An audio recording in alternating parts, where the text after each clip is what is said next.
In this video, I am going to discuss about assembler design options. Assembler design option means we have to find out some alternatives to the standard two-pass assembler. നമ്മൾ already പഠിച്ചത് two-pass assembler ആണ്. two-pass assembler എന്ന് പറയുമ്പോൾ എന്താണ്? Input data എന്ന് പറയുന്നത് രണ്ട് പാസസിലൂടെ pass ചെയ്ത് കഴിയുമ്പോൾ മാത്രമേ നമുക്ക് ഔട്ട്പുട്ട് ആയിട്ടുള്ള ഒബ്ജക്റ്റ് കോഡിനെ ജനറേറ്റ് ചെയ്തുള്ളൂ. അതായത് ഫോർവേഡ് റെഫറൻസസിനെ എലിമിനേറ്റ് ചെയ്യാൻ വേണ്ടിയാണ് ഈ രണ്ട് പാസസ് ഉപയോഗിക്കുന്നത്. സോ അതിൻ്റെ രണ്ട് ഓൾട്ടർനേറ്റീവ്സ് ആണ് അസംബ്ലർ ഡിസൈൻ ഓപ്ഷൻസിൽ പഠിക്കുന്നത്. First one pass assembler and then next is multi pass assembler. So first one pass assembler. നമുക്ക് എല്ലാ അസംബ്ലേഴ്സിൻ്റെയും മെയിൻ പ്രോബ്ലം എന്ന് പറയുന്നത് എന്താണ്? ഫോർവേഡ് റെഫറൻസസ് ആണ്. ഫോർവേഡ് റെഫറൻസസ് എന്ന് പറഞ്ഞാൽ നമുക്ക് ഒരൊറ്റ പാസിൽ ഒബ്ജക്റ്റ് കോഡിനെ ജനറേറ്റ് ചെയ്യാൻ പറ്റത്തില്ല. എന്തുകൊണ്ടാണ്? ഓപ്പറാൻഡ് പാർട്ടിലുള്ളതിൻ്റെ ഒബ്ജക്റ്റ് കോഡിനെ ജനറേറ്റ് ചെയ്യണമെങ്കിൽ ഫസ്റ്റ് പാസിൽ നമ്മൾ ആ ഓപ്പറാൻഡ് പാർട്ടിലുള്ളതിൻ്റെ ഒബ്ജക്റ്റ് കോഡിനെ സിമ്പിൾ ടേബിളിൽ സ്റ്റോർ ചെയ്ത് വെക്കണം. അല്ലാതെ നമുക്ക് ഒബ്ജക്റ്റ് കോഡിനെ ജനറേറ്റ് ചെയ്യുക എന്ന് പറയുന്നത് ഇമ്പോസിബിൾ ആണ്. സോ നമ്മൾ വൺ പാസ് അസംബ്ലറിലായാലും ഇതേ പ്രോബ്ലത്തിനെ നമ്മൾ ഹാൻഡിൽ ചെയ്യാൻ നോക്കുവാണ്. ഓക്കെ, അതായത് അസംബ്ലർക്ക് അറിയത്തില്ല ആ ഓപ്പറാൻഡ് പാർട്ടിൽ ഏത് അഡ്രസ്സാണ് ഇൻസേർട്ട് ചെയ്യേണ്ടത് അല്ലെങ്കിൽ ഏത് ഒബ്ജക്റ്റ് കോഡാണ് ഇൻസേർട്ട് ചെയ്യേണ്ടതെന്നുള്ളത് അറിയത്തില്ല. സോ ഇതിൽ വൺ പാസ് അസംബ്ലറിൽ ചെയ്യുന്നതെന്ന് വെച്ചാൽ ഡേറ്റ ഐറ്റംസിൻ്റെ ഫോർവേഡ് റെഫറൻസിനെ എലിമിനേറ്റ് ചെയ്യുക എന്നുള്ളതാണ്. ഓക്കെ, അതിനുവേണ്ടി എന്താണ് ചെയ്യുന്നതെന്ന് വെച്ചാൽ നമ്മൾ ഈ പ്രോഗ്രാമിൽ സോഴ്സ് പ്രോഗ്രാമിൽ യൂസ് ചെയ്യുന്ന എല്ലാ ഡേറ്റ ഏരിയാസിനെയും റെഫറൻസിന് മുന്നേ തന്നെ ഡിഫൈൻ ചെയ്യും. ഓക്കെ, എപ്പോഴാണോ പ്രോഗ്രാമിൽ റെഫർ ചെയ്യുന്നത് അതിന് മുന്നേ തന്നെ എല്ലാ ഡേറ്റ ഏരിയാസിനെയും ഡിഫൈൻ ചെയ്യുക എന്നുള്ള ഒരു സൊല്യൂഷനാണ് വൺ പാസ് അസംബ്ലറിൽ ചെയ്യുന്നത്. അതായത് പ്രോഗ്രാമർ എന്ത് ചെയ്യുമെന്ന് വെച്ചാൽ ഇതിലെ സ്റ്റോറേജ് റിസർവേഷൻ സ്റ്റേറ്റ്മെൻറ്റ്സ് എല്ലാം പ്രോഗ്രാമിൻ്റെ സ്റ്റാർട്ടിങ്ങിൽ തന്നെ എഴുതി വയ്ക്കും. അങ്ങനെ എഴുതി വയ്ക്കുമ്പോഴത്തേക്കും പിന്നീട് ഇതിൻ്റെ ഒബ്ജക്റ്റ് കോഡിനെ ജനറേറ്റ് ചെയ്യാൻ എളുപ്പമായിരിക്കും. ഓക്കെ,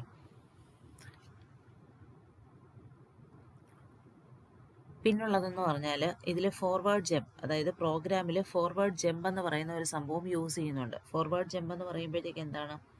ഒരു ലൂപ്പിൽ നിന്നും എക്സിറ്റ് ചെയ്ത്, അതായത് കണ്ടീഷൻ നോക്കാതെ തന്നെ ലൂപ്പിൽ നിന്ന് എക്സിറ്റായി വേറെ ഏതെങ്കിലും പാർട്ട് ഓഫ് ദി പ്രോഗ്രാമിനെ എക്സിക്യൂട്ട് ചെയ്യുക എന്നുള്ളതാണ് വേറൊരു സൊല്യൂഷൻ. ഓക്കെ, അപ്പോൾ വൺ പാസ് അസംബ്ലറിൽ എന്താണ് ചെയ്യുന്നത്?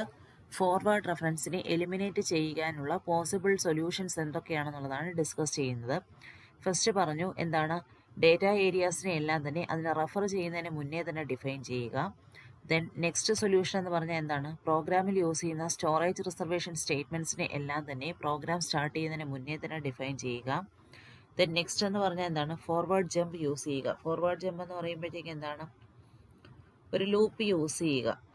എവിടെയോട്ടാണ് ലൂപ്പ് യൂസ് ചെയ്യേണ്ടത്? കുറേ സ്റ്റേറ്റ്മെൻറ്റിനെ വിട്ടിട്ട് ചുമ്മാ ജമ്പ് ചെയ്ത് അടുത്ത കുറച്ച് സെറ്റ് ഓഫ് ഇൻസ്ട്രക്ഷൻസിലേക്ക് പോവുക എന്നുള്ളതാണ് പറയുന്നത്. ഓക്കെ, ദെൻ നമുക്ക് പഠിക്കാനുള്ള വൺ പാസ് അസംബ്ലറിൽ രണ്ട് ടൈപ്പ് ഓഫ് വൺ പാസ് അസംബ്ലറാണുള്ളത്. ഫസ്റ്റ് വൺ എന്ന് പറയുന്നത് produces object code directly in memory for immediate execution. Then second one എന്ന് പറയുന്നത് എന്താണ്? Produces object code for later execution. അപ്പോൾ ഫസ്റ്റ് ടൈപ്പ് എന്ന് പറയുന്നത് എന്താണ്? ഒബ്ജക്റ്റ് കോഡിനെ ഇമ്മീഡിയറ്റ് ആയിട്ട് എക്സിക്യൂട്ട് ചെയ്യാൻ വേണ്ടി ജനറേറ്റ് ചെയ്യുക. അതിനെ പറയുന്ന പേരാണ് ലോഡ് ആൻഡ് ഗോ അസംബ്ലർ. അപ്പോൾ എന്താണ് load and go assembler? Load and go assembler എന്ന് പറഞ്ഞു കഴിഞ്ഞാൽ produces object code directly in memory for immediate execution. അപ്പോൾ ഇതിലെന്ന് പറഞ്ഞു കഴിഞ്ഞാൽ no object program is written out and no loader is needed. അതുകൊണ്ടാണ് ഇതിനെ പറയുന്നത് ലോഡ് ആൻഡ് ഗോ അസംബ്ലർ. കാരണം ലോഡറിനെ ആവശ്യമില്ല. ജനറേറ്റ് ചെയ്യുന്ന ഒബ്ജക്റ്റ് കോഡ് ഏതാണോ അതിനെ ഡയറക്റ്റ് മെമ്മറിയിലേക്ക് കൊടുക്കുവാണ് എക്സിക്യൂഷന് വേണ്ടി. ലോഡറിൻ്റെ ഫംഗ്ഷൻ എന്ന് പറഞ്ഞാൽ എന്താണ്? ഇതിനെ മെമ്മറിയിലേക്ക് ലോഡ് ചെയ്യുക എന്നാണ്. ആ ഫംഗ്ഷന് വേണ്ടി ലോഡറിനെ യൂസ് ചെയ്യുന്നില്ല. ഓക്കെ, ഇനി ഈ ലോഡ് ആൻഡ് ഗോ അസംബ്ലർ എവിടെയാണ് യൂസ് ചെയ്യുന്നതെന്ന് വെച്ചാൽ പ്രോഗ്രാം ഡെവലപ്മെൻറ്റ് ആൻഡ് ടെസ്റ്റിങ്ങിൻ്റെ കേസിലാണ് ഈ load and go assembler use ചെയ്യുന്നത്. നമ്മളിപ്പോൾ ഇതിൽ മെയിനായിട്ട് പഠിക്കുന്നത് ലോഡ് ആൻഡ് ഗോ അസംബ്ലറിനെ പറ്റിയാണ്. കാരണം ടൈപ്പ് 2 അസംബ്ലറിനെ പറ്റിയാണ് നമ്മൾ ഇത്രയും നാളും ഡിസ്കസ് ചെയ്തുകൊണ്ടിരുന്നത്. കാരണം ഒബ്ജക്റ്റ് കോഡിനെ ജനറേറ്റ് ചെയ്യുക, പിന്നീട് എപ്പോഴാണോ എക്സിക്യൂട്ട് ചെയ്യേണ്ടത് ആ സമയത്ത് ലോഡറിനെ യൂസ് ചെയ്ത് മെമ്മറിയിലേക്ക് ലോഡ് ചെയ്ത് എക്സിക്യൂട്ട് ചെയ്യുക. ഇതാണ് ചെയ്യുന്നത്. So let us discuss about load and go assembler.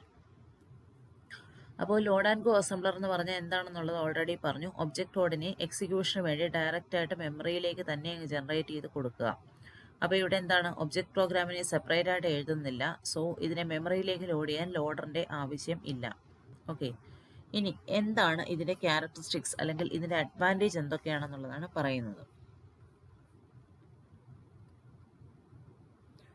First advantage എന്ന് പറയുന്നത് load and go assembler avoid the overhead of writing the object programme out and reading it back in.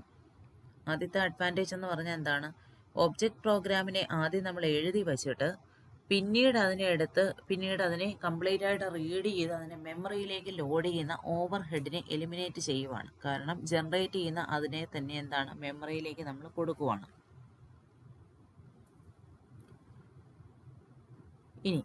ഇനി പറയുന്നതെന്ന് വെച്ചാൽ ഇത് അക്കംപ്ലിഷ് ചെയ്യാൻ വേണ്ടി നമുക്ക് 1 പാസോ അല്ലെങ്കിൽ 2 പാസ് അസംബ്ലേഴ്സോ ഏത് വേണമെങ്കിലും, എത്ര പാസസ് വെച്ച് വേണമെങ്കിലും നമുക്ക് ചെയ്യാൻ പറ്റും. 1 പാസ് ആയാലും 2 പാസ് അസംബ്ലർ ആയാലും ലോഡ് ആൻഡ് ഗോ ആയിട്ട് ഡിസൈൻ ചെയ്യാൻ പറ്റും. ഓക്കെ, ദെൻ നെക്സ്റ്റ് എന്ന് പറയുന്നത് 1 pass assembler avoid the overhead of an additional pass over the source programme. ഇതിൽ 1 പാസ് ആണെന്നുണ്ടെങ്കിൽ നമുക്ക് ഈ പ്രോഗ്രാമിനെ കംപ്ലീറ്റ് ആയിട്ട് വീണ്ടും ഒരു എക്സ്ട്രാ പാസിലൂടെ പാസ് ചെയ്യുന്നത് അവോയ്ഡ് ചെയ്യുകയാണ് ചെയ്യുന്നത്. ഓക്കെ, ദെൻ നെക്സ്റ്റ് എന്ന് പറയുന്നത് ഒബ്ജക്റ്റ് പ്രോഗ്രാമിനെ എന്ന് പറഞ്ഞാൽ മെമ്മറിയിലേക്കാണ് കൊടുക്കുന്നത് rather than being written out on secondary storage. അതായത് നമ്മൾ ആദ്യം ചെയ്യുന്നത് എന്താണ്, സെക്കൻഡറി സ്റ്റോറേജിൽ ലോഡ് ചെയ്തിട്ട് എക്സിക്യൂഷൻ ടൈമിലാണ് പ്രൈമറി മെമ്മറിയിലേക്ക് കൊടുക്കുന്നത്. അതിന് പകരം ഇവിടുത്തെ കേസിൽ എന്താണ്, ഒബ്ജക്റ്റ് പ്രോഗ്രാമിനെ മെയിൻ മെമ്മറിയിലേക്ക് തന്നെ കൊടുക്കുകയാണ് ചെയ്യുന്നത്. സോ നമുക്ക് ഇവിടെ എന്താണ്, ഫോർവേഡ് റെഫറൻസിനെ ഹാൻഡിൽ ചെയ്യുക എന്ന് പറയുന്നതിൻ്റെ ഡിഫിക്കൽറ്റിയും കുറയും.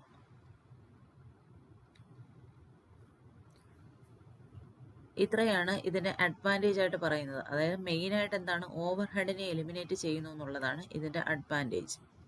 ഓക്കെ, ആദ്യത്തെ ഓവർ ഹെഡ് എന്ന് പറയുന്നത് എന്താണ്, ഒബ്ജക്റ്റ് പ്രോഗ്രാമിനെ എഴുതി പിന്നീട് മെമ്മറിയിലേക്ക് ലോഡ് ചെയ്യുന്ന ആ ഒരു ഓവർ ഹെഡ് എലിമിനേറ്റ് ചെയ്യും. പിന്നുള്ളതെന്ന് പറഞ്ഞാൽ ഇത് 1 പാസ് ആയിട്ടാണെങ്കിലും 2 പാസ് ആയിട്ടാണെങ്കിലും ലോഡ് ആൻഡ് ഗോ ആ ഒരു ക്യാരക്ടർ ബേസ് ചെയ്തിട്ടാണ് ഇതിനെ ഡിസൈൻ ചെയ്തേക്കുന്നത്. പിന്നെന്ന് പറഞ്ഞാൽ എന്താണ്, 1 പാസ് ആണെങ്കിൽ എന്താണ്, അഡീഷണൽ പാസിൻ്റെ ഓവർ ഹെഡ് എലിമിനേറ്റ് ചെയ്യുന്നു. ദെൻ നെക്സ്റ്റ് എന്ന് പറയുന്നത് എന്താണ്, ഇതിനെ സെക്കൻഡറി സ്റ്റോറേജിലോട്ടൊന്നും സ്റ്റോർ ചെയ്യുന്നില്ല, പകരം എന്താണ്, മെയിൻ മെമ്മറിയിലേക്ക് തന്നെ ലോഡ് ചെയ്യുവാണ്.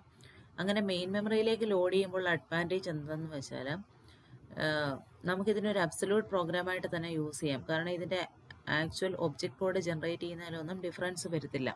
ഓക്കെ, ദെൻ നെക്സ്റ്റ് എന്ന് പറയുന്നത് ഇതിൻ്റെ ഡിസൈൻ എങ്ങനെയാണെന്നുള്ളതാണ് പറയുന്നത്. അതായത് ഇതിൻ്റെ ഡിസൈൻ എങ്ങനെയാണ്, ഇതിൻ്റെ ഓപ്പറേഷൻസ് എങ്ങനെയാണെന്നുള്ളതാണ് പറയുന്നത്. ഇപ്പോൾ ഓൾറെഡി പറഞ്ഞു, അസംബ്ലർ എന്ത് ചെയ്യും, ഒബ്ജക്റ്റ് കോഡ് ഇൻസ്ട്രക്ഷൻസിനെ ജനറേറ്റ് ചെയ്യും. ഏതിന് കറസ്പോണ്ടിങ് ആയിട്ടുള്ള, സോഴ്സ് പ്രോഗ്രാമിന് കറസ്പോണ്ടിങ് ആയിട്ടുള്ള ഒബ്ജക്റ്റ് കോഡിനെ ജനറേറ്റ് ചെയ്യും. ഇനി ഇത് ജനറേറ്റ് ചെയ്യുമ്പോഴത്തേക്കും നമുക്കറിയാം ഈ ജനറേറ്റ് ചെയ്യുന്നത് എങ്ങനെയാണ്, ഓപ്പ് കോഡിന് കറസ്പോണ്ടിങ് ആയിട്ടുള്ള ഒബ്ജക്റ്റ് കോഡിനെ നമുക്ക് ഓപ്പ് ടാബിൽ നിന്ന് കിട്ടും. അടുത്തത് സിമ്പിൾ ടേബിളിൽ നിന്നാണ് ഓപ്പറാൻഡ് പാർട്ടിലുള്ളതിന് കറസ്പോണ്ടിങ് ആയിട്ടുള്ള ഒബ്ജക്റ്റ് കോഡിനെ ജനറേറ്റ് ചെയ്യുന്നത്. ഇനി സപ്പോസ് ഇതിൽ ഓൾറെഡി പറഞ്ഞു ഫോർവേഡ് റെഫറൻസസ് വന്നു കഴിഞ്ഞാൽ എങ്ങനെയാണെന്നുള്ളതാണ് നമ്മൾ മെയിനായിട്ട് ഡിസ്കസ് ചെയ്യുന്നത്. സോ ഇനിയിപ്പം ആ ഇൻസ്ട്രക്ഷൻ ഓപ്പറാൻഡ് എന്ന് പറയുന്നത് ഒരു സിമ്പിൾ ആണെന്ന് വെച്ചോ, ആ സിമ്പിൾ എന്ന് പറയുന്നത് ഡിഫൈൻ ചെയ്തിട്ടില്ല എന്ന് വെച്ചോ. ഡിഫൈൻ ചെയ്തിട്ടില്ല എന്ന് പറഞ്ഞാൽ നമ്മൾ എത്തി നിൽക്കുന്ന ലൈൻ വരെയും ആ സിമ്പിളിനെ ഡിഫൈൻ ചെയ്തിട്ടില്ല, മുന്നോട്ട് എവിടെയെങ്കിലും ഡിഫൈൻ ചെയ്തിട്ടുണ്ടാവാം. അങ്ങനെയാണെന്നുണ്ടെങ്കിൽ എന്ത് ചെയ്യും, അങ്ങനെയാണെന്നുണ്ടെങ്കിൽ ആ ഓപ്പറാൻഡ് അഡ്രസ്സിനെ ഒമിറ്റ് ചെയ്യും. ഇപ്പോൾ ഇൻസ്ട്രക്ഷനെ നമ്മൾ അസംബിൾ ചെയ്യുമ്പോഴത്തേക്കും, കാരണം അതിനെ അൺഡിഫൈൻഡ് സിമ്പിളായിട്ടായിരിക്കും കൊടുക്കുന്നത്. ഓക്കെ, എന്താണ് പറയുന്നതെന്ന് വെച്ചാൽ നമ്മൾ ജനറേറ്റ് ചെയ്യുന്നത് ഓപ്പ് കോഡിന് കറസ്പോണ്ടിങ് ആയിട്ടുള്ള ഒബ്ജക്റ്റ് കോഡിനെയും ജനറേറ്റ് ചെയ്യണം, ഓപ്പറാൻഡ് പാർട്ടിലുള്ളതിന് കറസ്പോണ്ടിങ് ആയിട്ടുള്ള ഒബ്ജക്റ്റ് കോഡിനെയും ജനറേറ്റ് ചെയ്യണം. അങ്ങനെ ജനറേറ്റ് ചെയ്യുന്ന കേസിൽ if an instruction operand is a symbol that has not yet been defined then the operand address is omitted when the instruction is assembled. അതായത് ഇൻസ്ട്രക്ഷനെ അസംബിൾ ചെയ്യുമ്പോഴത്തേക്കും നമുക്ക് ആ ഓപ്പറാൻഡ് പാർട്ടിലുള്ളതിനെ ഡിഫൈൻ ചെയ്തിട്ടില്ല എന്നുണ്ടെങ്കിൽ അതിനെ അൺഡിഫൈൻഡ് സിമ്പിളായിട്ട് ട്രീറ്റ് ചെയ്യുക, അതായത് അതിനെ ഒമിറ്റ് ചെയ്യുക എന്നുള്ളതാണ് പറയുന്നത്. ഓക്കെ, ഇനി എന്ത് ചെയ്യണം? നമുക്കിപ്പോൾ ഒരു അൺഡിഫൈൻഡ് സിമ്പൽ ഉണ്ട്. ആ അൺഡിഫൈൻഡ് സിമ്പലിനെ നമ്മൾ സിം ടാബിലേക്ക് എൻ്റർ ചെയ്തിട്ട് അതിനെ അൺഡിഫൈൻഡ് ആയിട്ട് മാർക്ക് ചെയ്യും. ഓക്കെ, അൺഡിഫൈൻഡ് ആയിട്ട് മാർക്ക് ചെയ്യുക എന്ന് പറഞ്ഞാൽ അവിടെ ഒരു ഫ്ലാഗ് കൊടുക്കും. എന്താണ് ഇൻഡിക്കേറ്റ് ചെയ്യുന്നത്? ആ ഫ്ലാഗ് ഇൻഡിക്കേറ്റ് ചെയ്യും ഇതെന്ന് പറയുന്നത് എന്താണ്? അൺഡിഫൈൻഡ് സിമ്പൽ ആണ് എന്നുള്ളത് ഇൻഡിക്കേറ്റ് ചെയ്യും. ഓക്കെ, പിന്നെ കൊടുക്കുന്നതെന്ന് പറഞ്ഞാൽ ആ അൺഡിഫൈൻഡ് ആയിട്ടുള്ള സിമ്പൽ വരുന്നത് എവിടെയാണോ അതിൻ്റെ അഡ്രസ് ഫീൽഡിനെ കൂടെ അവിടെ ഇൻഡിക്കേറ്റ് ചെയ്യും. ഓക്കെ, എന്തിനു വേണ്ടിയാണ്? നമുക്ക് ആ സിമ്പൽ ടേബിളിൽ അതിൻ്റെ അഡ്രസ്സിനെ എൻ്റർ ചെയ്യണമല്ലോ, അതിനു വേണ്ടിയാണ് ആ ലൊക്കേഷൻ കൂടെ അവിടെ ഐഡൻറ്റിഫിക്കേഷന് വേണ്ടി കൊടുക്കുന്നത്. ഓക്കെ,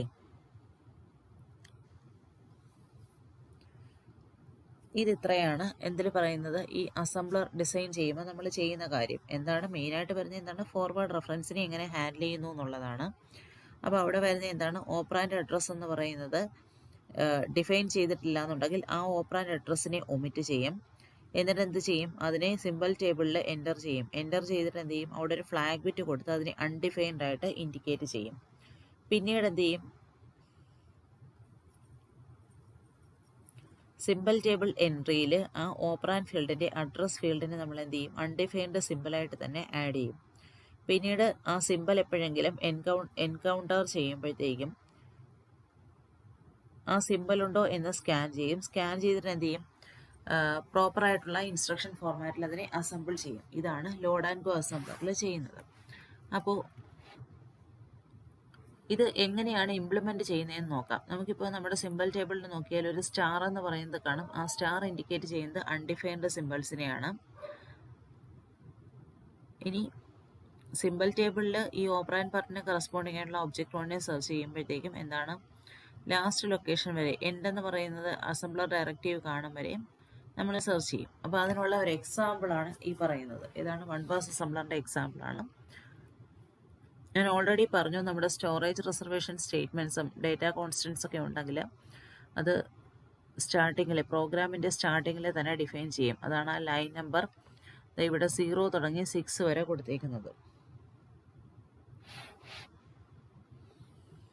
അതായത് സ്റ്റാർട്ട്, ബൈറ്റ്, വേർഡ് ഇതുപോലെയുള്ള സ്റ്റോറേജ് റിസർവേഷൻ സ്റ്റേറ്റ്മെൻറ്റിനെ എല്ലാം വൺ പാസ് അസംബ്ലറിൽ പ്രോഗ്രാമിൻ്റെ സ്റ്റാർട്ടിങ്ങിന് മുന്നേ തന്നെ ഡിഫൈൻ ചെയ്തേക്കുന്നു. ലൈൻ നമ്പർ 10ലാണ് പ്രോഗ്രാമിൻ്റെ സ്റ്റാർട്ടിങ്. ഫസ്റ്റ് STL RET ADRൽ തുടങ്ങി ലൈൻ നമ്പർ 255 വരെയും ഉണ്ട്. ദെൻ നെക്സ്റ്റ് പറയുന്നതെന്ന് പറഞ്ഞാൽ ഇതിനെ അതായത് ഒബ്ജക്റ്റ് വണ്ണെ ജനറേറ്റ് ചെയ്ത് അപ്പം തന്നെ മെമ്മറിയിലേക്ക് ലോഡ് ചെയ്യുവാണ്. ഇതാണ് കൊടുത്തേക്കുന്നത്. മെമ്മറി അഡ്രസ്സാണ് ഇവിടെ കൊടുത്തേക്കുന്നത്. അതിലെ കണ്ടൻ്റാണ് ഈ കൊടുത്തേക്കുന്നത്. ഓക്കെ, 1000 എന്ന് പറയുന്നതിലേക്കാണ് ഇവിടെ ലോഡ് ചെയ്തേക്കുന്നത്. കാരണം പ്രോഗ്രാമിൻ്റെ സ്റ്റാർട്ടിംഗ് അഡ്രസ് 1000 ആണ്. സോ ഒബ്ജക്റ്റ് കോഡിനെ എന്താണ്? 1000ലേക്ക് തന്നെ കൊടുക്കുവാണ്. ഇതാണ് നമ്മുടെ ഒബ്ജക്റ്റ് കോഡ്. അത് അറിയാമല്ലോ, 454846 അത് സ്റ്റാർട്ട് ചെയ്താണ് ഇതാ ഇവിടെ കൊടുത്തേക്കുന്നത്. ഇത് തുടങ്ങി ഇവിടെ വരെ ലോഡ് ചെയ്യുന്നു. ഓക്കെ, ജസ്റ്റ് മെമ്മറിയും കണ്ടൻറ്റും കൊടുത്തേക്കുവാണ്. ഇനി നമ്മളിവിടെ നോക്കുന്നത് എന്താണ്? ഇവിടെ ഇതിലെ സിമ്പിൾസിനെ എങ്ങനെയാണ് ഡിഫൈൻ ചെയ്തെന്നുള്ളത്, ഫോർവേഡ് റെഫറൻസിനെ എങ്ങനെയാണ് ഹാൻഡിൽ ചെയ്യുന്നതെന്നുള്ളതാണ് നമ്മൾ നോക്കുന്നത്. സോ ഈ പ്രോഗ്രാം നോക്കൂ. ഈ പ്രോഗ്രാമിൻ്റെ എക്സിക്യൂഷൻ ഇവിടെ ലൈൻ നമ്പർ 10ലല്ലേ സ്റ്റാർട്ട് ചെയ്യുന്നത്. 10ൽ സ്റ്റാർട്ട് ചെയ്യുമ്പോഴത്തേക്കും ഇവിടെ നോക്കുക, ഫസ്റ്റ് STL RET ADR. STLൻ്റെ നമുക്ക് ഓപ്റ്റാബിൽ നിന്ന് കിട്ടും. RET ADR ആണ് ഓപ്പറാൻഡ് പാർട്ട്. ഇവിടെ RET ADR എന്നുള്ളത് നമ്മുടെ ഇവിടെ സ്റ്റാർട്ടിങ്ങിൽ, അതായത് ഈ ലൈൻ നമ്പർ 10 വരുന്നതിന് മുന്നേ തന്നെ ഉണ്ടോ എന്ന് നോക്കുക. നോക്കുമ്പോഴത്തേക്ക് എന്താണ്? RET ADR എന്ന് പറയുന്നത് ഇവിടെ ഉണ്ട്. എത്രയാണ് ഇവിടെ? 1009ൽ. സോ ഇതിൻ്റെ ഒബ്ജക്റ്റ് കൊണ്ടേ നമുക്ക് ഈസി ആയിട്ട് ജനറേറ്റ് ചെയ്യാൻ പറ്റും. എന്താണ്? STLന് കറസ്പോണ്ടിങ് 14, ദെൻ RET ADRന് കറസ്പോണ്ടിങ് എത്രയാണ്? ഇവിടെ LOC വാല്യൂ 1009 അത് കൊടുത്തു. Then next instruction line number 15ൽ C ലൂപ്പ് JSUB RDREC. ഇവിടെ JSUBന് കറസ്പോണ്ടിങ് 48 ഉണ്ട്. RDREC എന്ന് പറയുന്നതിന് തൊട്ട് മുന്നേ എവിടെയെങ്കിലും കൊടുത്തിട്ടുണ്ടോ? ഇവിടെ ഇത്രയും പാർട്ടിൽ നമുക്ക് RDREC ഇല്ല. ഓക്കെ, RDREC എന്ന് പറയുന്നത് നമ്മുടെ ഫോർവേഡ് റെഫറൻസ് ആണ്. കാരണം എന്താണ് ഫോർവേഡ് റെഫറൻസ് എന്ന് പറയാൻ കാരണം നമുക്ക് ഈ RDREC എവിടെ നിന്നാണ് കിട്ടുന്നത്? ഇതിനെ എക്സിക്യൂട്ട് ചെയ്ത് വന്ന് ലൈൻ നമ്പർ 125 എത്തുമ്പോഴേ നമുക്ക് RDRECക്ക് കറസ്പോണ്ടിങ് ആയിട്ടുള്ള അഡ്രസ്സിനെ കിട്ടത്തുള്ളൂ. അപ്പോൾ അങ്ങനെയുള്ള കേസിൽ നമുക്ക് എന്ത് ചെയ്യണം? ഈ RDREC നമുക്കൊരു അൺഡിഫൈൻഡ് സിമ്പിളായിട്ടേ കൊടുക്കാൻ പറ്റുള്ളൂ. ഓക്കെ, അൺഡിഫൈൻഡ് സിമ്പിൾ എന്ന് പറയുന്നത് ഏത് ലൊക്കേഷനിലാണ് 2012 എന്ന് പറയുന്ന ലൊക്കേഷനിലാണ് JSUB കൊടുത്തേക്കുന്നത്. ഓക്കെ, JSUB 2012 ആണെന്നുണ്ടെങ്കിൽ 201314 ആണ് RDREC അഡ്രസ് അല്ലേ. സോ 201314ലാണ്. അപ്പോൾ സ്റ്റാർട്ടിംഗ് അഡ്രസ്സ് എന്ന് പറയുന്നത് ഇത്രയാണ്, 2013 ആണ്. അപ്പോൾ നമ്മൾ ഇതിനെ എങ്ങനെയാണ് സിമ്പിൾ ടേബിളിൽ കൊടുക്കുന്നതെന്ന് നോക്കാം. ഇതാണ് നമ്മുടെ സിമ്പിൾ ടേബിൾ. സിമ്പിൾ ടേബിളിൽ നമ്മുടെ ഓപ്പറാൻഡ് പാർട്ടിലുള്ള ഫീൽഡാണ് ഇവിടെ സിമ്പിളിൽ കൊടുത്തേക്കുന്നത്. Length RDREC. അത് നിങ്ങൾക്ക് ഈ പ്രോഗ്രാം നോക്കുമ്പോൾ അറിയാം.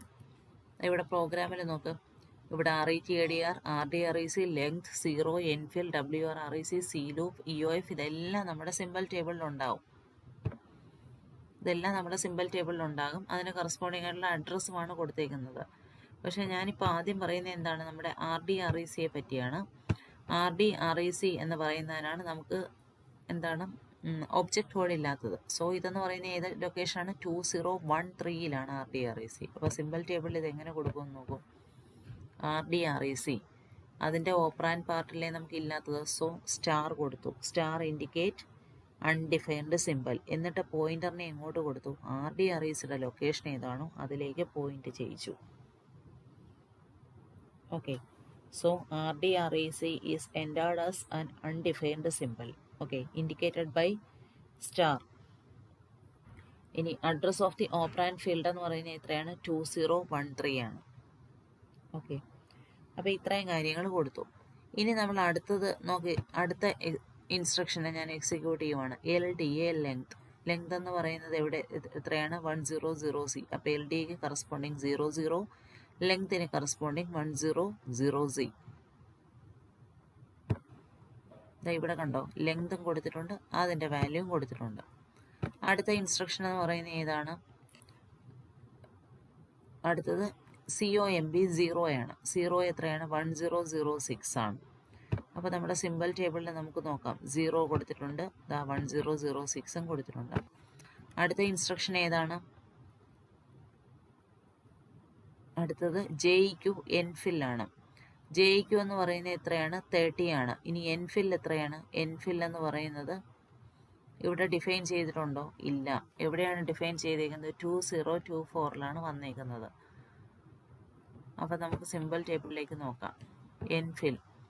എൻഫിൽ സ്റ്റാർ ആണ്. ഈ എൻഫിലിൻ്റെ ലൊക്കേഷൻ ഇവിടെ വന്നേക്കുന്ന ലൊക്കേഷൻ എത്രയാണെന്ന് നോക്കൂ. എൻഫിൽ എന്ന് പറയുന്നത് 201Bയിലാണ് നമുക്ക് അൺഡിഫൈൻഡ് സിമ്പിൾ വരുന്നത്. 201Bയിൽ JEQ ആണ്. അപ്പോൾ 201C ആണ് എൻഫിൽ. 201C ഇവിടെ കൊടുത്തേക്കുന്നത്. അപ്പോൾ ഇതുപോലെയാണ് നമ്മൾ ഓരോ സിമ്പിൾസിനെയും എഴുതുന്നത്. നമ്മൾ ഓൾറെഡി ഡിഫൈൻ ചെയ്തിട്ടുള്ളതാണ്, അതിൻ്റെ വാല്യൂ എഴുതും. ഇല്ലെന്നുണ്ടെങ്കിൽ ഇതിൻ്റെ അഡ്രസ്സാണ് എഴുതുന്നത്, LOC വാല്യൂ. ആ ഇൻസ്ട്രക്ഷൻ വരുന്ന RDREC എന്ന് പറയുന്ന ഓപ്പറാൻഡ് വരുന്ന ഇൻസ്ട്രക്ഷൻ എവിടെയാണോ അതിൻ്റെ അഡ്രസ്സാണ് നമ്മൾ എഴുതുന്നത്. ഓക്കെ, അപ്പോൾ ഇങ്ങനെയാണ് നമ്മൾ എന്ത് ചെയ്യുന്നത്, ഫോർവേഡ് റെഫറൻസിനെ ഹാൻഡിൽ ചെയ്യുന്നത്. ഓക്കെ, ഇനി നോക്ക്, നമുക്കിപ്പോൾ ഇതാണ് നമ്മുടെ ഫസ്റ്റ് സിമ്പിൾ ടേബിൾ. ആദ്യത്തെ പാസ് എന്ന് പറയുന്നത് എന്താണ്, നമ്മുടെ ഈ ഇൻസ്ട്രക്ഷനെ ആദ്യം നമ്മൾ എക്സിക്യൂട്ട് ചെയ്യുമ്പോഴത്തേക്കും ഇങ്ങനെ ഓരോന്നിനും, ഇപ്പോൾ C loop, EOF, buffer 3, length, WRREC, RETADR ഇങ്ങനെ എല്ലാത്തിനും ഇതുപോലെ എഴുതും. അപ്പോൾ ഇതേപോലെ എഴുതുമ്പോഴത്തേക്ക് ഇവിടെ കുറേ അൺഡിഫൈൻഡ് സിമ്പിൾസ് വരുവാണ്. ഓക്കെ, അങ്ങനെ അൺഡിഫൈൻഡ് സിമ്പിൾസ് വന്നു കഴിഞ്ഞാൽ നമ്മൾ വീണ്ടും അടുത്ത പാസിലേക്ക് പോകും. അടുത്ത പാസിലേക്ക് പോകുമ്പോഴത്തേക്ക് എന്ത് പറ്റും, അടുത്ത പാസ് എന്ന് പറഞ്ഞാൽ നമുക്ക് ആദ്യം ഇവിടെ വരെ പ്രോഗ്രാമിനെ ലൈൻ നമ്പർ 255 വരെയും എക്സിക്യൂട്ട് ചെയ്യുമ്പോഴത്തേക്കും ഇങ്ങനെ കുറേ അൺഡിഫൈൻഡ് ആയിട്ടുള്ള സിമ്പിൾസ് വരും. ഓക്കെ, ഫസ്റ്റ് പാസ് കഴിയുമ്പോഴാണ് ഇത് വരുന്നത്. അപ്പോൾ എഗെയിൻ വീണ്ടും നമ്മൾ എന്ത് ചെയ്യും, വീണ്ടും നമ്മൾ അടുത്ത പാസിലേക്ക് പോകും. ഈ അൺഡിഫൈൻഡ് സിമ്പിൾസിൻ്റെ കറസ്പോണ്ടിങ് ആയിട്ടുള്ള ഒബ്ജക്റ്റ് കൊണ്ടേ നമുക്ക് ജനറേറ്റ് ചെയ്യണമല്ലോ. അങ്ങനെ ജനറേറ്റ് ചെയ്യാൻ വേണ്ടി നമ്മൾ വീണ്ടും പാസിലേക്ക് പോകുമ്പോഴത്തേക്കും ഓരോന്നിൻ്റെയായിട്ട് അഡ്രസ്സ് നമുക്ക് കിട്ടും. അപ്പോൾ ഫസ്റ്റ് ഇവിടെ നോക്ക്, ഈ രണ്ടാമത്തെ പാസിൽ കയറുമ്പോഴത്തേക്കും നമുക്ക് കിട്ടുന്നത്, ആദ്യം കിട്ടുന്നത് ഏതിൻ്റെയാണെന്ന് നമുക്ക് നോക്കാം. വീണ്ടും ഞാനിവിടെ ലൈൻ നമ്പർ 0 തുടങ്ങി നോക്കുവാണ്. ഇവിടെ 10ലെത്തി. നമുക്ക് RETADR ഇവിടെ ഒന്നുമില്ല. കാരണം എന്താണ്, RETADR നമുക്ക് കിട്ടണമെങ്കിൽ നമ്മളിവിടെ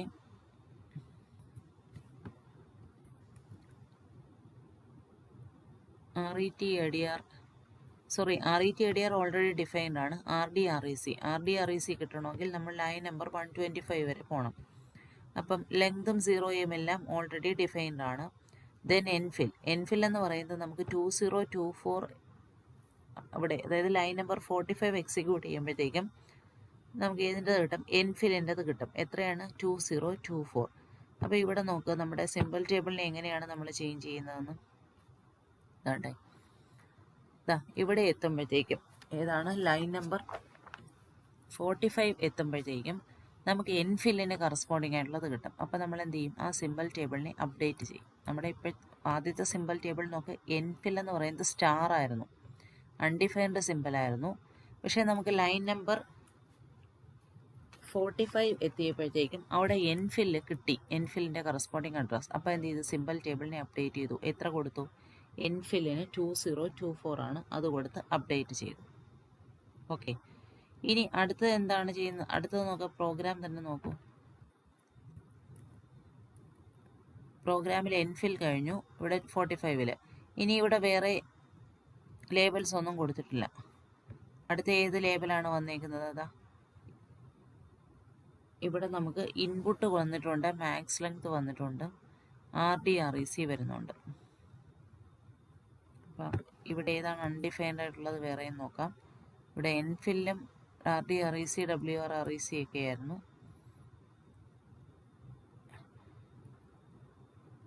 അപ്പോൾ ഇവിടെ എന്താണ് അടുത്തത് നമ്മൾ നോക്കുക? RDREC കിട്ടുമ്പോഴത്തേക്കും അതിനതാ 203D എന്ന് പറഞ്ഞ് അപ്ഡേറ്റ് ചെയ്തു. ഇനി പ്രോഗ്രാമിൽ നമുക്ക് അപ്പോഴും WRREC കിട്ടിയിട്ടില്ല. WRREC നോക്കാം. ഈ WRREC എന്ന് പറയുന്നത് ഇതല്ല, RDREC ലൈൻ നമ്പർ 125 ആയപ്പോഴത്തേക്ക് കിട്ടി. പക്ഷേ WRREC എന്ന് പറയുന്നത് ഈ പ്രോഗ്രാമിൽ ഇവിടെ ലൈൻ നമ്പർ 65-ലും യൂസ് ചെയ്തിട്ടുണ്ട്, അതായത് 2031. നിങ്ങളുടെ സിമ്പിൾ ടേബിളിൽ ആദ്യം 2031 ആയിരിക്കും. ആദ്യം സിമ്പിൾ ടേബിളിൽ ആദ്യം 201F കൊടുത്തു. ആ 1Fൽ നിന്നും വീണ്ടും WRREC പോയിന്റ് ചെയ്യുന്നത് 2031-ലായിരിക്കും. കാരണം 2031-ലും ഇത് യൂസ് ചെയ്യുന്നുണ്ട്. പക്ഷെ അപ്പോഴും നമുക്ക് WRREC കിട്ടിയിട്ടില്ല. കാണിച്ചു തരാം. WRREC ആദ്യം 201F ഇവിടെ കണ്ടോ, ഫസ്റ്റ് സ്റ്റേറ്റ്മെൻറ്റ്. ഇനി അടുത്തതിൽ നമുക്ക് വരുന്നത് WRREC, ഇവിടെയും 201F ആണ്. ബാക്കിയുള്ളതിനെ എല്ലാം കിട്ടിക്കഴിഞ്ഞിട്ടും നമുക്കിവിടെ 20 ഈ 1Fൽ നിന്ന് പോയിൻ്റർ അങ്ങോട്ട് കൊടുക്കും, 2031-ലേക്ക് കൊടുക്കും. ഓക്കെ, അതായത് ഈ WRREC മോർ ദാൻ 1 ടൈം, അതായത് ഒരു പ്രാവശ്യമല്ല അതിൽ കൂടുതൽ യൂസ് ചെയ്യുന്നുണ്ട്. അപ്പോഴും നമുക്കിതിൻ്റെ അഡ്രസ് ജനറേറ്റ് ആയിട്ടില്ല. അതുകൊണ്ടാണ് ഈ പോയിൻ്റർ അടുത്ത ലൊക്കേഷനിലേക്കും കൊടുത്തേക്കുന്നത്. ഇങ്ങനെ ഓരോ പ്രാവശ്യവും നമ്മൾ ഇതിനെ നോക്കിയാണ് ഇതെന്ത് കണ്ടുപിടിക്കുന്നത്, നമുക്ക് ഈ സിമ്പിൾ ടേബിളിനെ നമ്മൾ അപ്ഡേറ്റ് ചെയ്യുന്നത്. ഓക്കെ, അപ്പോൾ ഇങ്ങനെ ചെയ്യുമ്പോഴത്തേക്കും നമ്മൾ എത്ര പ്രാവശ്യം ഇത് ചെയ്യുമെന്ന് വെച്ചാൽ end of the program encounter ചെയ്യുമ്പോഴാണ് ഇത് സ്റ്റോപ്പ് ചെയ്യുന്നത്. ഓക്കെ, എൻഡ് എന്ന് പറയുന്ന അസംബ്ലർ ഡയറക്റ്റീവ് കാണുമ്പോഴാണ് ഇത് സ്റ്റോപ്പ് ചെയ്യുന്നത്. ഓക്കെ, അപ്പോൾ നമ്മളിതിന് കറസ്പോണ്ടിങ് ആയിട്ടുള്ള ഇത് ഒബ്ജക്റ്റ് പ്രോഗ്രാമിൽ എന്ത് ചേഞ്ചസ് വരുത്തുമെന്ന് വെച്ചാൽ, അതായത് 1 പാസ് അസംബ്ലറിൻ്റെ ഒബ്ജക്റ്റ് പ്രോഗ്രാമിൽ നമ്മൾ വരുത്തുന്ന ചേഞ്ചസ് എന്ന് പറയുന്നത്, നമ്മൾ ഈ ഇതുപോലെയുള്ള, അതായത് നമുക്കറിയാം ഒബ്ജക്റ്റ് പ്രോഗ്രാമിൽ നമ്മൾ header record, text record, end record ഫോർമാറ്റിലാണ് എഴുതുന്നത്.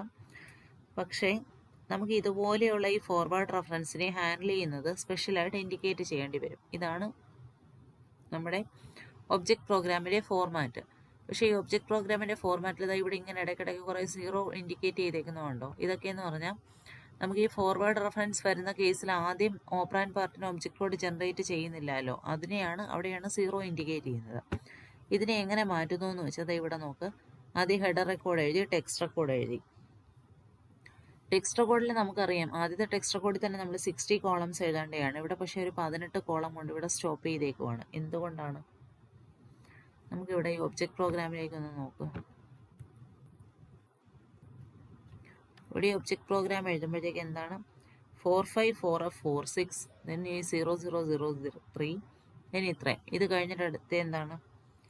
അടുത്ത ഇവിടെ 18 കോളം എന്ന് പറയുന്നത് നമ്മുടെ പ്രോഗ്രാം ഇവിടെയാണ് സ്റ്റാർട്ട് ചെയ്യുന്നത്, 141009. അടുത്തത് നമ്മുടെ ഒബ്ജക്റ്റ് കോഡ് എന്ന് പറയുന്നത് അടുത്ത ടെക്സ്റ്റ് റെക്കോർഡിൽ വരുന്നത് ഇത് കണ്ടോ, രണ്ടാമത്തെ ടെക്സ്റ്റ് റെക്കോർഡിലാണ് 141009. ഇവിടെ നമുക്ക് 60 കോളംസ് എഴുതേണ്ടതാണ്. ഇതെന്ന് പറഞ്ഞാൽ എന്താണ്, ഡേറ്റ റിസർവേഷൻ സ്റ്റേറ്റ്മെൻറ്റ്സിൻ്റെയാണ് ഫസ്റ്റ് ടെക്സ്റ്റ് റെക്കോർഡ്. ഇവിടെ നമ്മുടെ ഒബ്ജക്റ്റ് പ്രോഗ്രാമിൻ്റെ സോഴ്സ് പ്രോഗ്രാമിൻ്റെ സ്റ്റാർട്ടിങ്, മെയിൻ കോഡിൻ്റെ സ്റ്റാർട്ടിംഗ് ആണ് 141009 തുടങ്ങി. ഇവിടെ എന്തുകൊണ്ടാണ് 3C2012 കൊണ്ട് നിർത്തിയേക്കുന്നതെന്ന് നോക്കാം. 60 കോളംസ് എഴുതാതെ എവിടെ വരെയാണ് എഴുതിയേക്കുന്നത്? 48, അതായത് 141009 48203D.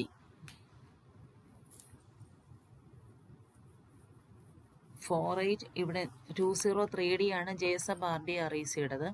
പക്ഷെ നമ്മൾ ഒബ്ജക്റ്റ് പ്രോഗ്രാം എഴുതുമ്പോഴത്തേക്കും ഈ 203D എഴുതത്തില്ല. ഇവിടെ 00 കൊണ്ടാണ് ഇൻഡിക്കേറ്റ് ചെയ്യുന്നത്. 141009 480000. കാരണം എന്താണ്, ആദ്യത്തെ പാസിൽ ഇവിടെ ഒബ്ജക്റ്റ് കോഡിനെ ജനറേറ്റ് ചെയ്യുന്നില്ല. ഇനി അടുത്ത ഒബ്ജക്റ്റ് കോഡ് നോക്കട്ടെ. അടുത്തത് 00100C 281006, അതൊക്കെ അതേപോലെ എഴുതും. അടുത്ത എന്താണ് 30, പിന്നെ ഇവിടെ എൻഫിലിൻ ഇല്ല, അതുകൊണ്ട് ഇവിടെ 0000 കൊടുക്കുകയുള്ളൂ. 2024 നമ്മൾ അടുത്ത പാസ് കഴിഞ്ഞല്ലേ ജനറേറ്റ് ചെയ്യുള്ളൂ. സോ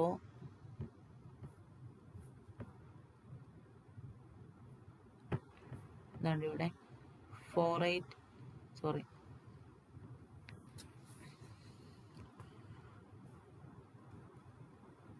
281063 63. ഇവിടെ എന്താണ് 00 കൊടുത്ത്, ദെൻ അഗെയിൻ 4800. അടുത്തത് 3C2012.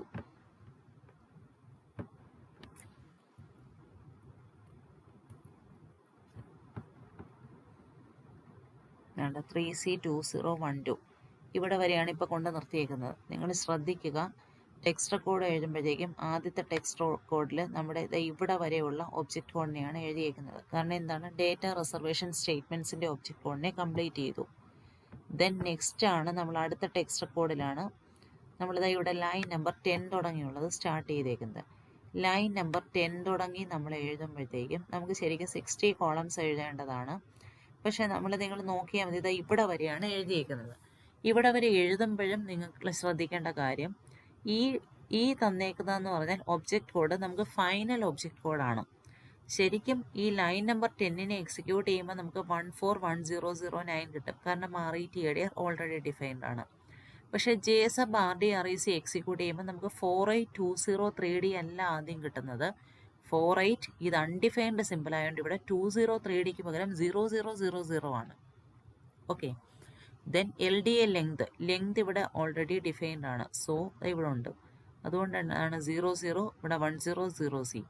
ദെൻ COMB 0, അപ്പോൾ 28 ഇവിടെ 0 ഉണ്ടല്ലോ, 1006. ദെൻ JEQ എൻഫിൽ ആയാലും ഇവിടെ അൺഡിഫൈൻഡ് ആണ്. സോ 30 JEQൻ്റെത്, എൻഫിലിന് 0000. അതുപോലെ JSUB WRREC 48 WRREC ഇവിടെ അങ്ങ് ഡിഫൈൻ ചെയ്തിട്ടില്ല. സോ 0000. CLOOP ഇവിടെ എവിടെയെങ്കിലും ഉണ്ടോ? CLOOP താണ്ടി ഇവിടെ 2012. അപ്പം 3C2012. ഇവിടെ വരെയുള്ള ഒബ്ജക്റ്റ് കോഡെ നമ്മൾ ഒരു ടെക്സ്റ്റ് റെക്കോർഡിൽ എഴുതത്തുള്ളൂ. എന്തുകൊണ്ടാണെന്ന് വെച്ചാൽ നമ്മുടെ ഇവിടുത്തെ അൺഡിഫൈൻഡ് സിമ്പലിൽ, അതായത് RDREC, എൻഫിൽ, WRREC, ഇത് ഇത്രയാണ് നമുക്ക് ഇവിടെ ഇത്രയും ജനറേറ്റ് ചെയ്തപ്പോൾ അൺഡിഫൈൻഡ് സിമ്പൽ. ഇതിൽ എൻഫിലിൻ്റെത് ഇവിടെ കിട്ടുവാണ് 2024 എന്ന്. സോ നമ്മൾ ഈ 3C2012 കൊണ്ട് ഇവിടെ സ്റ്റോപ്പ് ചെയ്യും. രണ്ടാമത്തെ ടെക്സ്റ്റ് കോഡ് 3C2012. ഇനി എന്താണ് ചെയ്യുന്നതെന്ന് വെച്ചാൽ അടുത്ത ലൈനിൽ നമ്മൾ എഴുതുന്നത് നമുക്ക് ആ കിട്ടിയ എൻഫില്ലിൻ്റെ ടെക്സ്റ്റ് കോഡാണ്. ഇവിടെ T കൊടുത്തിട്ട് എങ്ങനെയാണ് എഴുതുന്നതെന്ന് നമുക്ക് നോക്കാം. പ്രോഗ്രാമിലേക്ക് ഈ എൻഫിൽ എന്ന് പറയുന്നത് ഏത് ലൊക്കേഷനിലാണ്? 2024ലാണ്. ഓക്കെ. പക്ഷേ ഇവിടെ എൻഫിൽ എന്ന് പറയുന്നത് എവിടെയാണ് കിടന്നത്? ഏത് അഡ്രസ്സിലായിരുന്നു? 201B ഇവിടെ കൊടുത്തേക്കുന്നത്, അത് JEQനാണ്. പക്ഷേ 201Cയിലാണ് എൻഫിൽ കിടക്കുന്നത്. അപ്പം നമ്മൾ എങ്ങനെയാണ് എഴുതേണ്ടതെന്ന് വെച്ചാൽ T എഴുതുക, പിന്നെ ഈ ഇത് ഏത് അഡ്രസ്സിലാണ് കിടന്നതെന്നുള്ളത് എഴുതുക. അതായത് 201C കിടന്നത്. ദെൻ എന്ത് എഴുതണം? ഈ എൻഫില്ലിൻ്റെ ഒബ്ജക്റ്റ് കോഡ് എത്രയാണ്? എൻഫില്ലിൻ്റെ ഒബ്ജക്റ്റ് കോഡ് എത്രയാണ്? 2024. ഓക്കെ. അപ്പം ഇതിന് എത്ര ബൈറ്റാണ്? നമ്മൾ 2 ബൈറ്റ്സ് അല്ലേ അലോട്ട് ചെയ്യുന്നത്. കാരണം 201Bയിലാണ് JQ, 201C 1D ആണ് ഈ ലേബലിന് കൊടുക്കുന്നത്. അപ്പോൾ അതേ ഫോർമാറ്റിലാണ് നമ്മൾ എഴുതുന്നത്. ആണ്ടെ ഇവിടെ നോക്കും, ഒബ്ജക്റ്റ് പ്രോഗ്രാമിൽ ഇതാണ്ട് എഴുതിയിരിക്കുന്നത് കണ്ടോ. ഇതാണ് എൻഫില്ലിൻ്റെത്. T00201C 201Cയിലാണ് നമ്മൾ ആ എൻഫിൽ എന്ന് പറയുന്ന ഓപ്പറാൻഡ് യൂസ് ചെയ്യുന്ന ഇൻസ്ട്രക്ഷൻ വരുന്നത്. ദെൻ 02 ആണ് അതിൻ്റെ ലെങ്ത്. ഇപ്പോൾ എത്രയാണ് അതിൻ്റെ ഒബ്ജക്റ്റ് കോഡ്? 2024. ഇനി ഇത് കഴിഞ്ഞിട്ടുള്ള ബാക്കി നമ്മുടെ ഒബ്ജക്റ്റ് കോഡ് നമ്മൾ എഴുതുവാണ്. ഒബ്ജക്റ്റ് കോഡ് എന്ന് പറയുന്നത് ഇവിടെ തുടങ്ങി ബാക്കി എത്രയാണ്?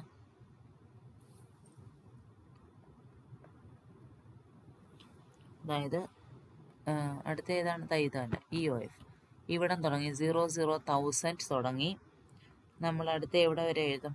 താഴോട്ട് എഴുതി നമ്മുടെ അടുത്ത എന്താണ് ഇവിടെ വരുന്നത്? ഇവിടെ വരെ എഴുതും. ഇവിടെ വരെയാണ് ലൈൻ നമ്പർ 122 വരെ എഴുതും. കാരണം എന്താണ്? ലൈൻ നമ്പർ 125 ആകുമ്പോൾ നമുക്ക് RDREC കിട്ടിയേക്കുവാണ്.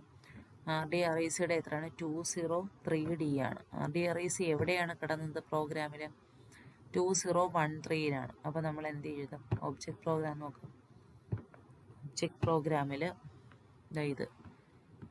ഇതെന്ന് പറയുന്നത് ബാക്കി റിമൈനിങ് പാർട്ട് എഴുതി. അത് കഴിഞ്ഞ് ഇതെന്ന് പറയുന്നതാണ് നമ്മുടെ RDRECയുടേത്.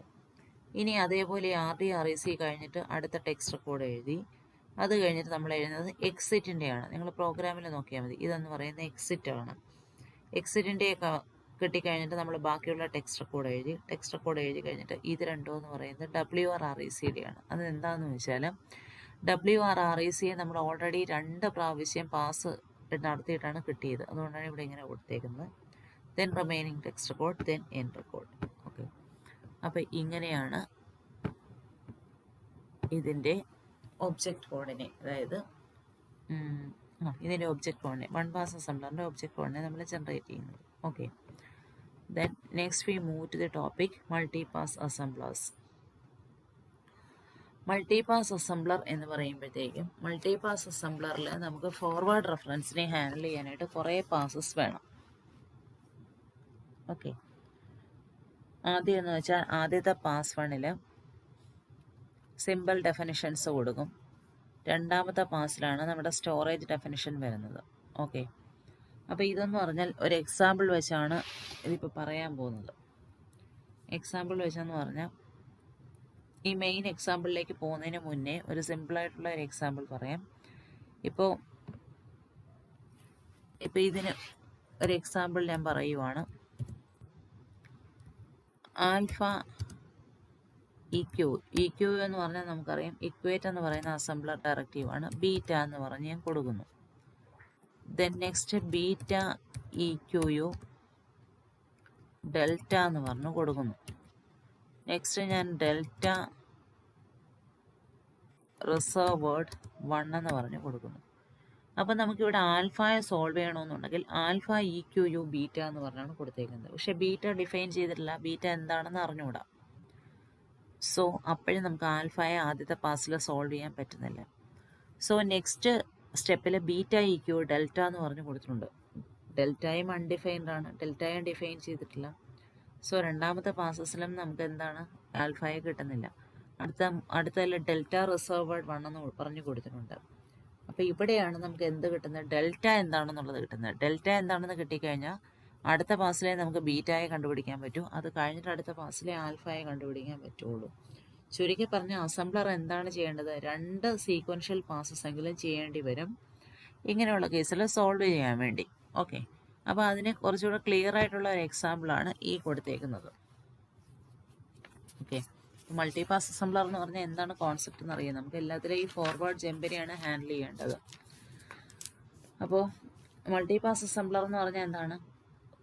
പ്രോഗ്രാമിനെ അല്ലെങ്കിൽ സിമ്പിൾസിനെ ഡിഫൈൻ ചെയ്യാൻ വേണ്ടി മെനി പാസസ് നീഡഡ്. അതാണ് മൾട്ടിപാസ് അസംബ്ലർ.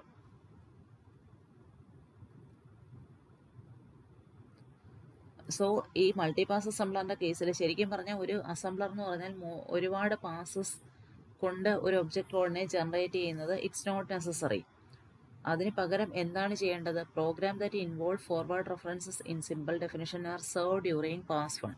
ഓക്കെ, അതാണ് ചെയ്യേണ്ടത്. അപ്പോൾ ഇതൊരു എക്സാമ്പിൾ വെച്ച് എങ്ങനെയാണെന്നുള്ളത് പറയാം.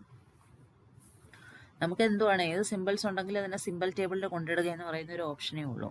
അപ്പോൾ ഈ ഒരു 5 സ്റ്റേറ്റ്മെൻ്റ് ഉള്ള ഒരു പ്രോഗ്രാമിനെയാണ് കിടക്കുന്നത്. Half SZ equal to max length by 2, max length EQU equal to bufend minus buffer, the PROBT equal to buffer minus 1, then buffer reserve byte 4096 buffer EQU star. ഇതാണ് നമ്മുടെ ഒരു part of the program. Okay, അതായത് symbol defining statements ആണ് പ്രോഗ്രാമിലെ.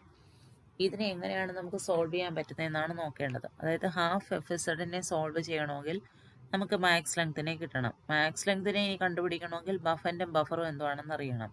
അതുപോലെ പ്രോബിറ്റിയെ കണ്ടുപിടിക്കണമെങ്കിൽ buffer എന്താണെന്ന് അറിയണം. ഈ ബഫറും ബഫറിൻ്റെ ഒക്കെ എവിടെയാണ് ഡിഫൈൻ ചെയ്തിരിക്കുന്നത്? പ്രോഗ്രാമിൻ്റെ 4th 5th സ്റ്റെപ്പിലാണ്. അപ്പോൾ നമ്മൾ ഒരുപാട് പാസ് ചെയ്താലേ നമുക്ക് ഹാഫ് FZനെ കണ്ടുപിടിക്കാൻ പറ്റുള്ളൂ. സോ ആദ്യത്തെ എൻ്റെ സിമ്പിൾ ടേബിളിൽ ഞാൻ കൊടുക്കുന്നത് ഇവിടെ ഹാഫ് FZ കൊടുത്തു, അതിന് കറസ്പോണ്ടിങ് ആയിട്ടുള്ള ഇക്വേഷൻ കൊടുത്തു. ദെൻ ഇവിടെ &1 കൊടുത്തേക്കുന്നത്, ഇവിടെ ഒരു സിമ്പിളാണ് അൺഡിഫൈൻഡ് ആയിട്ടുള്ളത്. അതായത് മാക്സ് ലെങ്തിനെ കിട്ടിയാൽ എനിക്ക് ഹാഫ് FZ കിട്ടും. സോ ഇവിടെ മാക്സ് ലെങ്ത് ആണ് അൺഡിഫൈൻഡ്, അതാണ് ഇവിടെ മാക്സ് ലെങ്ത് സ്റ്റാർ കൊടുത്തിട്ടുള്ളത്. ഓക്കെ, ഇനി പോയിന്റർ കൊടുത്തേക്കുന്നത് എന്താണ്? മാക്സ് ലെങ്തിനെ എപ്പോൾ ഞാൻ ഡിഫൈൻ ചെയ്യുന്നു അപ്പോൾ എനിക്ക് ഹാഫ് FZനെ കിട്ടും. ഓക്കെ, ഈ ടേബിളിന് പുറത്തേക്ക് കൊടുത്തേക്കുന്ന ആരോ മാർക്ക് എന്ന് വെച്ചാൽ ഏതൊക്കെ എൻട്രീസ് ആണ് ഈ ടേബിളിനകത്തുള്ള വേരിയബിൾസിനെ ഡിപ്പെൻഡ് ചെയ്യുന്നതെന്നുള്ളതാണ്. ഓക്കെ, സ്റ്റാർ എന്ന് പറഞ്ഞാൽ അൺഡിഫൈൻഡ് ആണെന്ന് നമുക്കറിയാം. ഓക്കെ, ഇനി അടുത്ത ഡയഗ്രത്തിൽ നമുക്ക് അടുത്ത ഇക്വേഷനെ സോൾവ് ചെയ്യാം. അതായത് സെക്കൻഡ് ഇക്വേഷൻ മാക്സ് ലെങ്ത് എന്താണെന്നുള്ളതാണ് പറയുന്നത് അടുത്ത സിമ്പിൾ ടേബിളിൽ. അപ്പോൾ ഇത് ഓൾറെഡി ഉണ്ട്, half FZ &1 max length by 2 ഉണ്ട്. ഇതിൽ നമ്മുടെ ഫസ്റ്റ് ഇക്വേഷൻ. ഇനി അടുത്തത് മാക്സ് ലെങ്ത് എന്ന് പറയുന്നത് എന്താണ്? ബഫൻഡ് മൈനസ് ബഫർ ആണ്. ഇവിടെ എത്ര അൺനോൺസ് ഉണ്ട്? 2 സിമ്പിൾസ് അൺഡിഫൈൻഡ് ആണ്. അതായത് ബഫൻഡും ബഫറും കിട്ടിയാലേ നമുക്ക് മാക്സ് ലെങ്തിനെ കിട്ടൂ. പക്ഷേ മാക്സ് ലെങ്ത് എന്താണെന്ന് കിട്ടിയാൽ നമുക്കിവിടെ ഔട്ട്പുട്ട് ഹാഫ് FZ കിട്ടും. അതാണ് ഇവിടുത്തെ പോയിന്റർ കൊടുത്തേക്കുന്നത്.